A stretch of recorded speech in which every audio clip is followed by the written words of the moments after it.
What I'd like to do is actually just to introduce to you our next speaker. He is actually amazing. One of the best magicians in the UK, one of the best speakers in the UK, one of the best communication trainers in the UK. Please welcome on stage Lee Warren. I mean, this screen is fabulous. I've been doing a keynote and getting a suntan all at the same time. I've loved every set. Vitamin D pouring in on me. My background is as a magician and a bit of a mind reader as well. It's not what I do these days. I'm a speaker these days, but that's my past. So you can think of me as an affordable David Copperfield. It's one of the reasons I do a card trick at the beginning of this session, because you don't know me, I don't know you, I have no credibility. I want everyone in the room to relax, to warm up a little bit, because at the end of that card trick, you're more likely to be ready to believe the information, the content that I have for you. These are messages which will be useful for you, whatever your need is. The people you're going to have to go away today from this session and convince to do things, to engage them, to persuade them to take on ideas, to persuade them to change perhaps the way that they behave. I was really excited because I've heard good things about him from some of my colleagues, and he definitely lived up to expectations. One of the things on many people's minds is creating your own journey, becoming, if you like, your own chief exec. And one of the best ways to do that is to be someone who is a better communicator, someone who is more persuasive, someone who is more influential. And that's my area of expertise.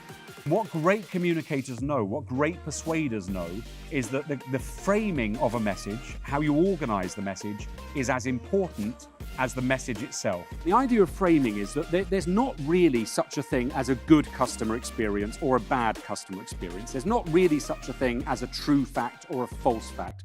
There's only how people will see experiences and how they will see facts, depending on the frame that they're put in. In a world of information, right? We live now in a world full of information. It's full of data. Anything you need to find out, anything you need to know is one Google click away for most of us. And in a world of information, there are a couple of things that are important to understand in terms of communicating. First of all, the more information that people have, the harder it is to get their attention. And there's almost a balance, an exact balance. The more information you're giving people, the less attention, the less concentration you get from them. And the second thing is, the more that we have to take on information, the more information we have, the more we start relying on subconscious, quick rules to make decisions. It's very difficult to make good decisions in the modern world because there's so much choice. I'd like you, if you don't mind, to pair up, to get into pairs, if you could. And one of you is going to be person A, and one of you is going to be person B. I thought Lee was a great presenter. I thought his body language, his enthusiasm, and the way he passed his message on to the audience were really impactful. So, great presenter. I have to bring that to a close. There was definitely a slight air of aggression that was creeping into the room. And so my last thought for you today is this idea of reciprocity. It's a really big word in being persuasive.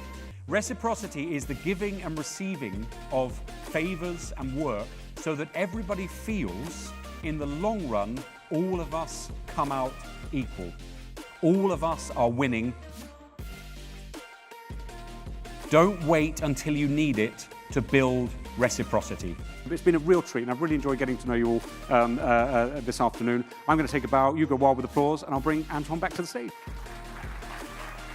Oh, amazing. I'm definitely one of those people who finds it difficult to pay attention for half an hour, an hour, but this was 90 minutes, right? I literally think I heard every single word, which is rare for me.